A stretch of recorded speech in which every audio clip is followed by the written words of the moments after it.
আমাদের উম্মতের মুহাম্মদ সাল্লাল্লাহু আলাইহি ওয়াসাল্লামের কাছে কোরআন আসার পরে কিয়ামত পর্যন্ত যত ঘটনা ঘটবে, এই পুরো ঘটনার ইতিহাসের প্রথম শহীদ হচ্ছেন এই সুমাইয়া রাদিয়াল্লাহু আনহা।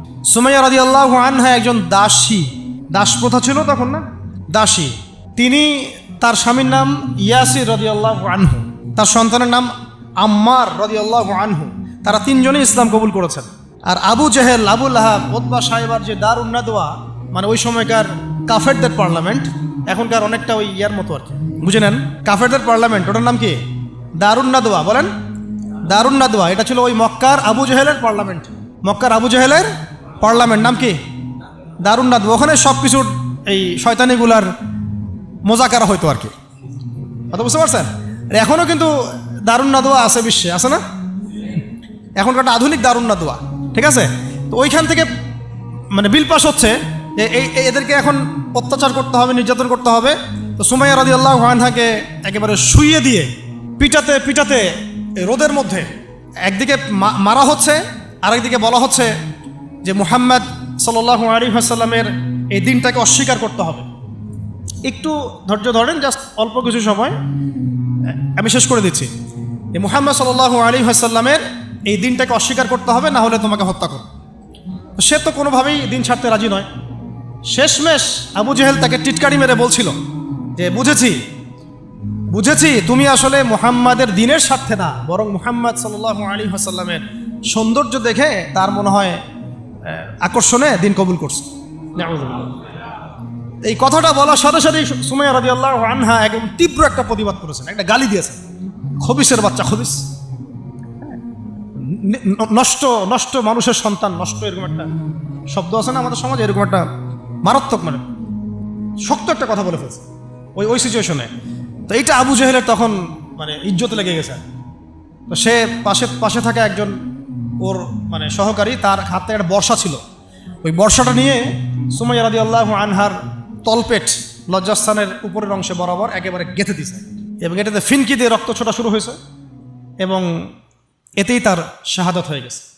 ইসলামের ইতিহাসে আমাদের উম্মতের মুহাম্মদ সাল্লাল্লাহু আলাইহি ওয়াসাল্লামের কাছে কোরআন আসার পরে কিয়ামত পর্যন্ত যত ঘটনা ঘটবে, এই পুরো ঘটনার ইতিহাসের প্রথম শহীদ হচ্ছেন এই সুমাইয়া রাদিয়াল্লাহু আনহা।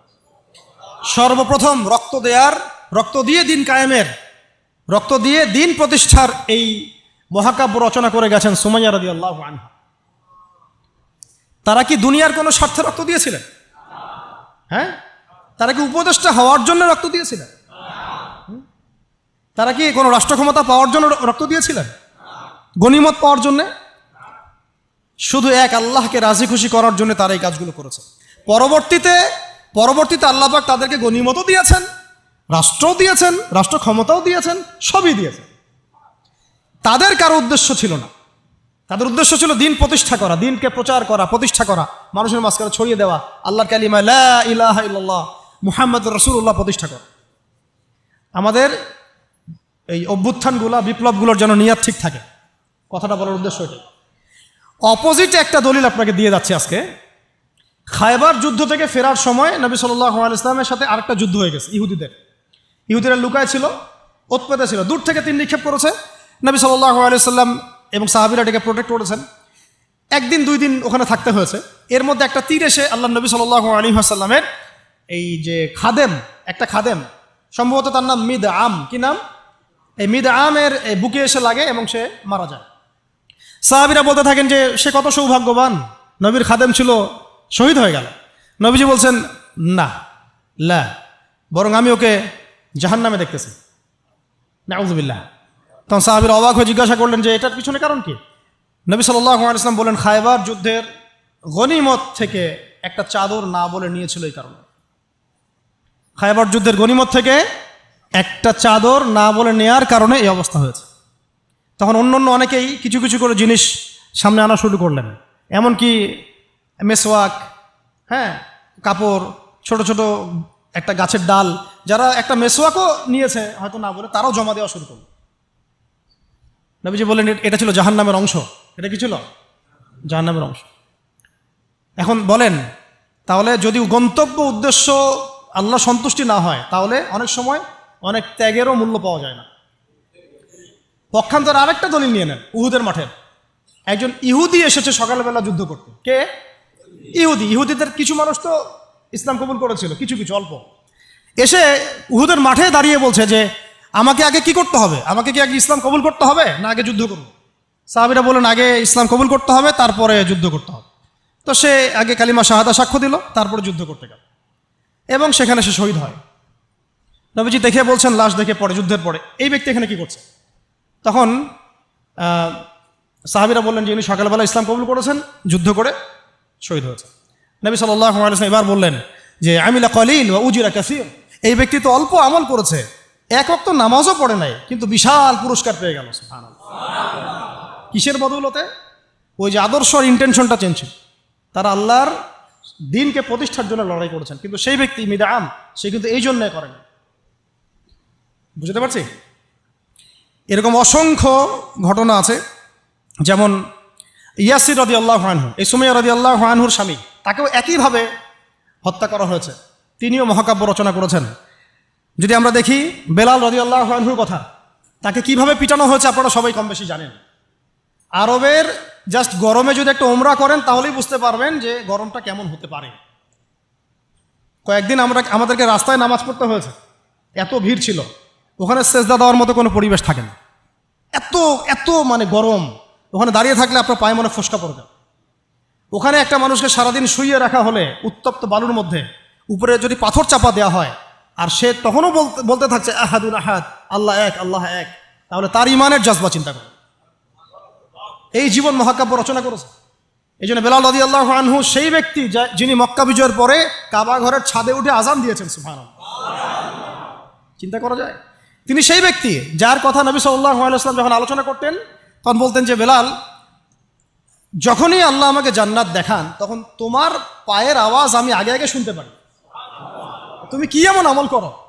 তিনি বলছেন আমি তো এক্সট্রা এমন কোনো আমল করি না, তবে যখনই আমার ওযু ছুটে যায় তখন আমি আবার ওযু করি এবং সেই ওযু দিয়ে আমি 2 রাকাত নামাজ পড়ি, তাহিয়াতুল ওযু।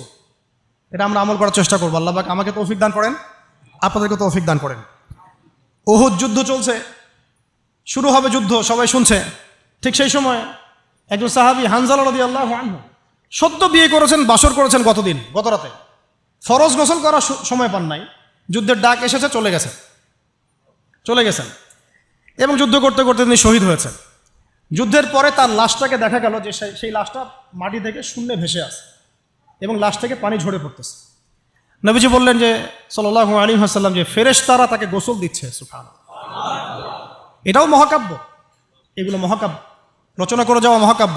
তো হানজালা রাদিয়াল্লাহু আনহুর এই ঘটনাটা আপনারা পড়বেন। এরপরে অনেক আছে, আমি বলতে থাকলে অনেক সময় চলে যাবে। হামজা রাদিয়াল্লাহু আনহু নাম শুনেছেন?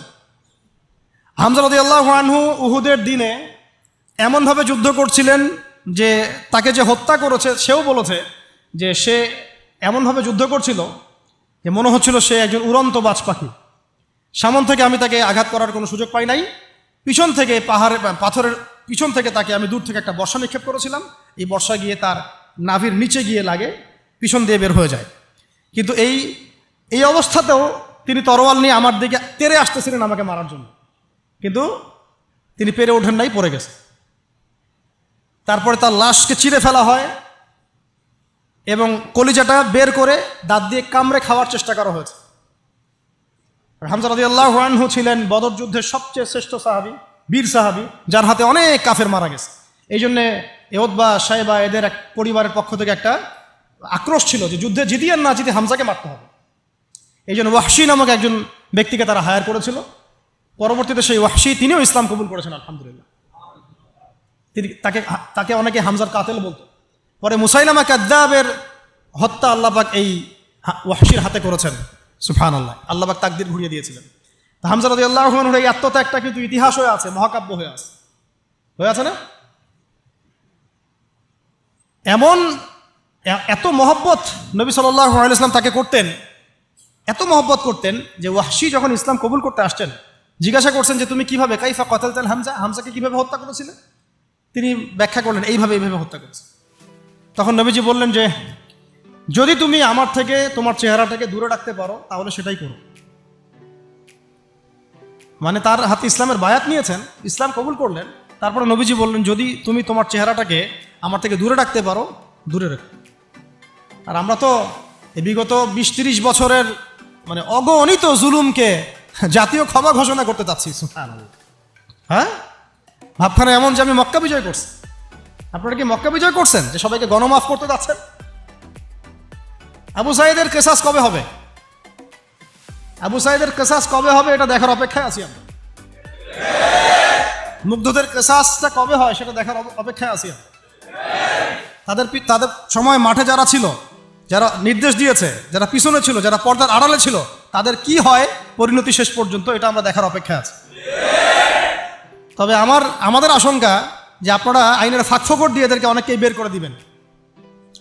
এটা আমাদের মানে এটা আশঙ্কার জায়গা। এই অবস্থা যদি হয় তাহলে শহীদদের সাথে গাদ্দারি হয়ে যাবে।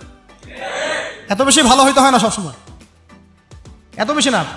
জালেমকে তার শাস্তি দিতে হবেই। আইনের একদম সুশাসন নিশ্চিত করতে হবে, না হলে দেখবেন এরা যদি পার পেয়ে যায়, এরা অন্য সুরতে এসে আবার জুলুম করবে না, কোনো গ্যারান্টি নেই, কোনো গ্যারান্টি নেই। আপনাদেরকে একটা কথা বলে রাখি, বদর যুদ্ধের সময় 70 জন বন্দী হয়েছিল, মনে আছে? এই বন্দীদের ব্যাপারে কি করা হবে, এই বন্দীদের ব্যাপারে কি করা হবে মাশওয়ারা হচ্ছে। অনেকের অনেক মত। এখানে ওমর ইবনুল খাত্তাবের একটা মত ছিল, নাম তো শুনেছেন। ওমর রাদিয়াল্লাহু আনহুর মত হচ্ছে, ইয়া রাসূলুল্লাহ, সবগুলাকে হত্যা করতে হবে। কেন? আল্লাহ পাক বলেছেন নূহ আলাইহিস সালামের কণ্ঠে, রব্বি লা তাযার আলাল আরদি মিনাল কাফিরিনা দাইয়ারা ইন্নাকা ইন তাযারহুম ইউদিল্লু ইবাদাক ওয়া লা ইয়ালিদু ইল্লা ফাজিরুন কাফার। আল্লাহ, তুমি এই জমিনের মধ্যে, নূহ আলাইহিস সালাম এই দোয়াটা করেছিলেন, আল্লাহ তুমি এই জমিনের মধ্যে একটা কাফেরকে অবশিষ্ট রেখো না।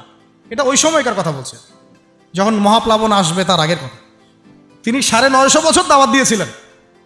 দাওয়াত দিয়ে যখন এই অবস্থা, 40 জন মানুষ ইসলাম কবুল করছে আর কি, তখন তিনি এই দোয়াটা করতে বাধ্য হয়েছিলেন এবং আল্লাহ পাক সেই দোয়া কবুলও করেছিলেন, সবাইকে সমূলে ধ্বংস করেছিলেন।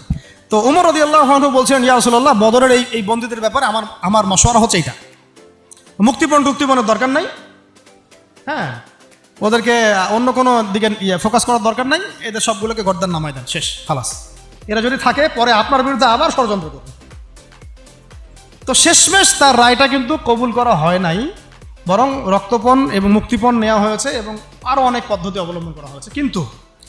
কিন্তু সূরা আনফালে আল্লাহ রাব্বুল আলামিন ওমর রাদিয়াল্লাহু আনহুর এই মতটার প্রশংসা করেছে, পড়ে দেখেন আপনারা। তাই খুব বেশি ভালো হইতে চান না আপনারা, এত বেশি ভালো হওয়ার দরকার। হ্যাঁ, মামা চাচা খালু ধরে ধরে এভাবে পার করে দিয়েন না। ও পার পেয়ে গেলে পরের বার আপনাকে পার করবে না। আপনারা ভুল করতেছেন। যাদের হাতে এরকম 100-200 ক্রস ফায়ারের রক্ত লেগে আছে, এদেরকে যদি আপনি মাফ করে দেন, তাহলে আপনার চেয়ে বড় আহাম্মক বোকা আর পৃথিবীতে কেউ নাই। কি বলেন এগুলো? ইসলামের বিধান হচ্ছে একজন মানুষকে যদি কেউ হত্যা করে অন্যায়ভাবে, তাকেও শাস্তির আওতায় এনে মৃত্যুদণ্ড কার্যকর করতে হবে। আর যাদের হাতে এরকম 10টা 20টা 30টা করে ক্রস ফায়ারের রক্ত লেগে আছে, আপনি ওদেরকে মাফ করে দিবেন? এত বেশি ভালো হইতে ইসলাম শিখায়নি তো আমাদের। এগুলো তো ভালো না, এগুলো বোকামি। এগুলো কি? এগুলো তো ভালো না, এগুলো হচ্ছে কি বোকামি। ইসলাম শিখায় আমাদেরকে ডিপ্লোম্যাটিক হতে, ম্যাচিউরড হতে। সুবহানাল্লাহ। আমি এগুলো দেখে খুব আসলে হতাশ, তাই একটু আক্রোশের কথা বলে ফেললাম, কিছু মনে করবেন না। মানে আমি বুঝি না, আমরা এই সাইকোলজির সাথে যাই না। একজন ব্যক্তি যদি 10টা মানুষকে এভাবে নির্মমভাবে খুন করতে পারে, জবাই করে দিতে পারে, আপনারা তো জানেন না বিষয়গুলো। মানে একটা রুমে গিয়ে একদম বেধর পিঠে একজনকে হাত পা ভেঙে দিয়ে পরের পাশের রুমে এসে ভিডিও গেমস খেলতেছে, পাবজি ভিডিও গেমস খেলতেছে। তো এই মানুষগুলোকে আপনি যদি মাফ করে দেন, তাহলে তো আসলেই বলবো যে আপনার চেয়ে বড় আহাম্মক আর গর্ধপ আর কি বলবো, কি শব্দ ইউজ করবো, আপনার চেয়ে মানে জাতীয় প্রতারক আর কেউ নাই। আপনাদের মানে যদি এরকম কেউ করেন, তাহলে জাতির রিপ্রেজেন্টেটিভ হওয়ার যোগ্যতাই নেই আপনাদের। আমার কথা মাইন্ড করেন না, আমি কিন্তু খোলামেলা কথা বলে দিলাম। কারণ এখন সব কথা কিছু কথা খোলামেলা আপনাদেরকে বলতে হবে, না হলে অনেক কথা ইনসাফ হবে না। ইনসাফ করতে হবে, আল্লাহ পাক আমাদেরকে বড় তৌফিক দান করেন। আর 2-4টা বলে শেষ করছি। আপনাদেরকে একজন সাহাবীর নাম বলি, তালহা রাদিয়াল্লাহু আনহু। কি নাম? উহুদ যুদ্ধের দিন আল্লাহ নবী সাল্লাল্লাহু আলাইহি ওয়াসাল্লাম কিন্তু একটু বিপর্যয়ের মধ্যে পড়েছিলেন, মনে আছে? চারদিক থেকে তাকে আক্রমণ করা হয়েছে। খালিদ বিন ওয়ালিদ তখন তিনি মুসলিম হন নাই, এসে আক্রমণ করেছেন, পিছন থেকে সাহাবীদেরকে আক্রমণ করেছেন, অনেক সাহাবী শহীদ হয়েছেন। আর নবী সাল্লাল্লাহু আলাইহি ওয়াসাল্লামের কাছেও প্রায় 11 জনের মতো আছেন, বাকি সবাই ছত্রভঙ্গ হয়ে গেছেন। আর তো ছত্রভঙ্গ হয়ে যাওয়ার সময় মাত্র 2 জন সাহাবী ছিলেন মুহাজির, আর বাকি 9 জন ছিলেন আনসার। তো একে একে আনসার সাহাবীরা শহীদ হতে লাগলেন। আর 2 জন মুহাজির সাহাবীর মধ্যে একজন সাদ বিন আবি ওয়াক্কাস, একজন হচ্ছেন তালহা বিন উবাইদুল্লাহ রাদিয়াল্লাহু আনহু। সাদ রাদিয়াল্লাহু আনহু তীর ছুটছেন। আল্লাহ নবী সাল্লাল্লাহু আলাইহি ওয়াসাল্লাম তাকে লক্ষ্য করে বলছেন, হে সাদ, আমার পিতামাতা তোমার প্রতি কুরবান হয়ে যাক, তুমি তীর ছুড়ো। সুবহানাল্লাহ। সাহাবীরা সবাই বলতেন, ইয়া রাসূলুল্লাহ, আপনার জন্য আমার পিতামাতা কুরবান হোক। আর আল্লাহ নবীজি নিজে বলেছেন, হে সাদ, তোমার জন্য আমার পিতামাতা কুরবান হোক। এই একমাত্র সাহাবী যিনি ইসলামের ইতিহাসে প্রথম তীর নিক্ষেপ করেছিলেন, সাদ বিন আবি ওয়াক্কাস রাদিয়াল্লাহু আনহু। আর তালহা রাদিয়াল্লাহু আনহু তরোয়াল চালাচ্ছিলেন। বলা হচ্ছে, ইতিহাসের পাতায় এসেছে, সিরাতের পাতায় এসেছে যে তার গায়ে, মানে তালহা রাদিয়াল্লাহু আনহুর গায়ে তখন প্রায় 40 থেকে 50টা আঘাতের চিহ্ন লেগেছে, বর্ষার তীরের তরোয়াল। এই অবস্থায় তিনি নবী সাল্লাল্লাহু আলাইহি ওয়াসাল্লামকে কাঁধে উঠিয়ে উহুদ পাহাড়ের একটা পার্শ্বদেশ দিয়ে উপরে উঠিয়ে সেফ একটা জায়গায় নিয়ে রেখে দিয়েছেন। নবীজি বলেছেন, তোমরা যদি কোনো জীবন্ত শহীদকে দেখতে চাও তাহলে তালহাকে দেখো। এগুলো হচ্ছে সত্যিকারের মহাকাব্য। এগুলো কি সত্যিকারের চিরস্থায়ী মহাকাব্য। আপনারা যদি এই একজন সাহাবী সাদ বিন মুআজ, তার নাম শুনেন, দেখবেন খন্দকের যুদ্ধে তিনি মহাকাব্য রচনা করেছেন। খন্দকের যুদ্ধে একটা ক্রুশিয়াল অবস্থা ছিল, সেই সময় তিনি সামনে আগ বেরিয়ে যুদ্ধ করতে গিয়ে তার হাতের মধ্যে তীর লাগে।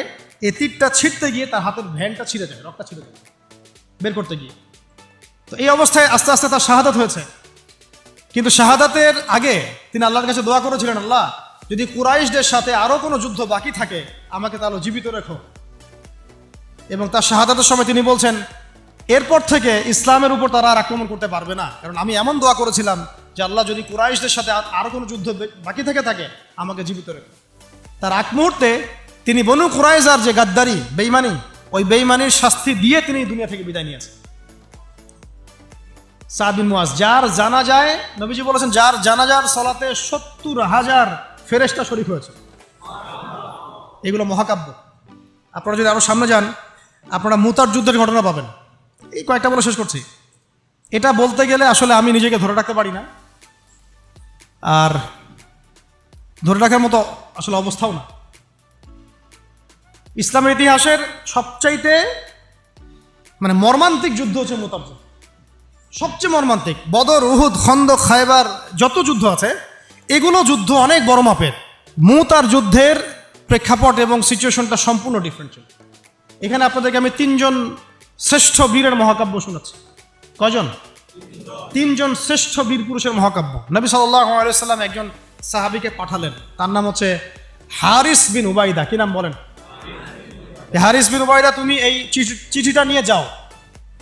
এটা তো মদিনা রাষ্ট্র কায়েম হওয়ার পরের কথা, একদম নবম হিজরতের 8ম বছরের দিকের কথা আর কি। তখন ততদিন হুদাইবিয়ার সন্ধিও হয়ে গেছে এবং কাজা উমরা আদায় হয়ে গেছে এবং খায়বার যুদ্ধ জয় হয়ে গেছে। খায়বারের পরের কথা এটা আর কি, যে হারিস বিন উবাইদা, তুমি এই চিঠিটা নিয়ে যাও, ওই রোমকদের কাছে যাবা। তখন তো সুপার পাওয়ার 2টা, রোমানরা এবং পার্সিয়ানরা। তো এখনকার ওই যে এই কন্টিনেন্টের ন্যাটো আর ওই কন্টিনেন্টের চায়না রাশিয়ার মতো আর যেতে পারতেছে। তো সে গেল ওখানে। সুরাহবিল আল গাসসানি একজন শাসক ছিলেন ওইখানকার সিরিয়ার। তো সে ওই চিঠিটা দেখে বলতেছে যে আচ্ছা ঠিক আছে, বসো, দেখি কি করা যায়। চিঠিতে লিখে আছে, ইসলাম কবুল করেন, আল্লাহ পাক শান্তি বর্ষণ করবেন, আসলিম তাসলিম। ওই যে নবী সাল্লাল্লাহু আলাইহি ওয়াসাল্লাম চিঠি আছে না একটা রাষ্ট্রপ্রধানদের কাছে, তো সে চিঠি পড়ে উদ্ধত আচরণ।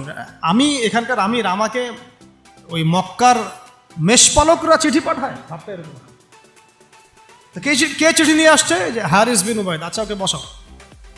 হারিস বিন উবাইদা রাদিয়াল্লাহু আনহুকে রাষ্ট্রদূত, কিন্তু তিনি রাষ্ট্রদূতকে তারা নির্মমভাবে হত্যা করল। কথা বুঝতে পারছেন? এবার নবী সাল্লাল্লাহু আলাইহি ওয়াসাল্লামের কাছে খবর যখন আসছে রাষ্ট্রদূতকে হত্যা করেছে। আমার সাহাবীকে, কয়জন সাহাবীকে হত্যা করেছে? 10 জন, 20 জন, 100 জন না একজন সাহাবীকে হত্যা করার প্রতিশোধ নেওয়ার জন্য নবী সাল্লাল্লাহু আলাইহি ওয়াসাল্লাম 3000 বাহিনীর একটা জিহাদি কাফেলা তৈরি করলেন। 3000 বাহিনী কাফেলায় তিনি নিজে নেতৃত্ব না দিয়ে বললেন যে এই কাফেলার নেতৃত্ব দিবে আমার প্রিয় ভাজন, তাকে তার পালক পুত্র বলা হতো এক সময়, যায়েদ ইবনে হারেসা রাদিয়াল্লাহু আনহু। কোন যায়েদ? তায়েফের সফরের সঙ্গী, তায়েফের সফরের একজন সাহাবী তার সাথে ছিলেন, তার নাম যায়েদ ইবনে হারেসা। যখন তায়েফবাসী নবীজিকে মারছিলেন, যায়েদ ইবনে হারেসা রাদিয়াল্লাহু আনহু তার বুক দিয়ে নবীকে জড়ায় ধরেছিলেন যে আমার গায়ে আঘাত লাগুক, তার গায়ে না লাগুক।